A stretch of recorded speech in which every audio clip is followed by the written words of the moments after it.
गांधी तीर्थ, निसर्गाच्या सानिध्यात महात्मा गांधींच्या जीवनावरील जगातील पहिले मल्टीमीडिया म्युझियम. आजच भेट द्या. गांधी तीर्थ, जैन हिल्स, जळगाव.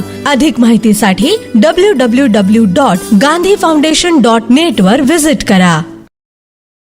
माझं नाव ईश्वर तुकाराम सपकाळे. माझ्याकडे सोलर विभाग आहे. सोलर पंप हा डिपार्टमेंट माझ्याकडे जळगाव, धुळे, नंदुरबार या एरियापर्यंत मी सोलर पंपाचे कामं बघतो. आणि जैन इरिगेशनचे सोलर पंप हे योजनेमध्ये पण उपलब्ध आहे. आपल्याकडे 3 HP पासून तर 5 HP पर्यंत तर 7.5 HP पर्यंत अनुदानामध्ये पंप आपल्याकडे उपलब्ध आहे. शासनाच्या नियम अटीप्रमाणे आपण शेतकऱ्यांना मटेरियल प्रोव्हाइड करतो पूर्णपणे. आतापर्यंत आपण महाराष्ट्रामध्ये अटल सौर कृषी पंपाची जे साईट होती त्याच्यामध्ये पंप दिले, त्याच्यानंतर मुख्यमंत्रीमध्ये दिले, नंतर कुसुममध्ये दिले. सर्व योजनांमध्ये जैन इरिगेशननं शेतकऱ्याला पूर्णपणे सोलर पंप मिळवून दिलेले. आणि तुम्हाला जर जैन सोलर पंपाचं पाणी डिस्चार्ज हा कसा वाटतो याची डिटेल मी तुम्हाला संपूर्ण माहिती देतो. की हा बोरवेलवर पण चालतो, विहिरीवर पण चालतो, शेततळ्यावर पण चालतो. हा सोलर पंप असा आहे आपल्याला की जवळजवळ 1 किलोमीटर पासून तर 5 किलोमीटर पर्यंत तुम्ही पाणी नेऊ शकतात. 5 HP चा पंपाने हल्ली आपल्याकडे त्याच्या लावून झालेले शेतकऱ्यांकडे आम्ही त्यांचं मुलाखती पण घेतलेले आहेत. आणि आपल्याकडे 1 HP पासून तर 7.5 HP पर्यंत हा अनुदानामध्ये पंप आहे आपल्याकडे. जर तुम्हाला काही शंका असेल तर तुम्ही विचारू शकता मला.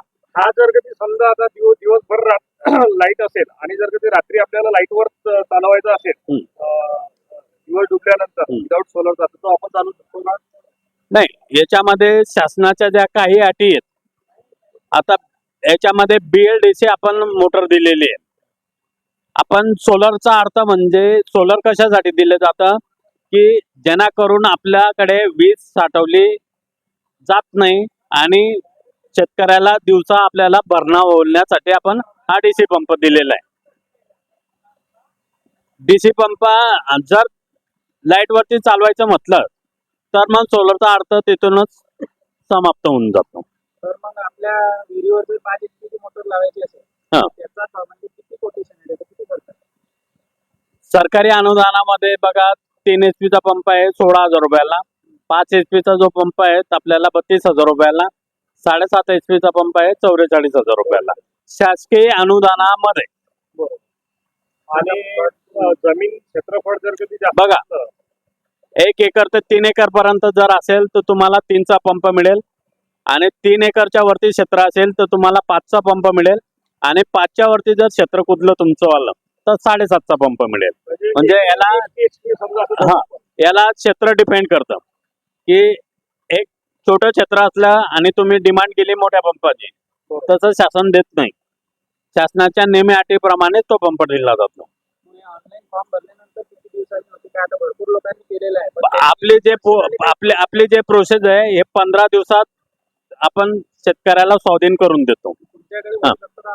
जैन इरिगेशन तुम्हीकडे फॉर्म भरू शकतात. डायरेक्ट आम्ही तुमच्याकडे फॉर्म भरल्यानंतर आम्ही तुम्हाला तात्काळ सुविधा उपलब्ध करून देतो. नाही, हे जे रक्कम आहे हे महावितरणकडे भरायची आहे. तुम्ही 5% जे अमाऊंट आहे शेतकरी हिस्सा जो आहे तो शेतकऱ्याचा हिस्सा महावितरणकडे भरायचा आहे. म्हणजे आम्ही जो अर्ज भरू ऑनलाईन करताना जैन इरिगेशनच्या पंपाला तुम्ही सिलेक्ट करायचं. सिलेक्ट केल्यानंतर तुमच्याकडे 15 दिवसात पंप उपलब्ध होऊन जाईल. अजून काही शंका असेल तुमची वाली तर विचारू शकतात तुम्ही. त्याची गॅरंटी वगैरे काय? आपण 5 वर्ष गॅरंटी देतो, 5 वर्ष सर्व्हिस पण देतो. आतापर्यंत आपण सोलर पंप लावून झालेले आतापर्यंत कुठेच काही असं प्रॉब्लेम आढळला नाही जवळपास. 32,000 रुपये अनुदानामध्ये. आपलं सर्व्हिस सेंटर आहे. सर्व्हिस सेंटर मध्ये आपल्याला फ्री कॉस्ट मध्ये आपण 5 वर्षापर्यंत तुमचा पंप जो आहे पूर्ण दुरुस्ती करून देतो, कुठलेही चार्ज न घेता.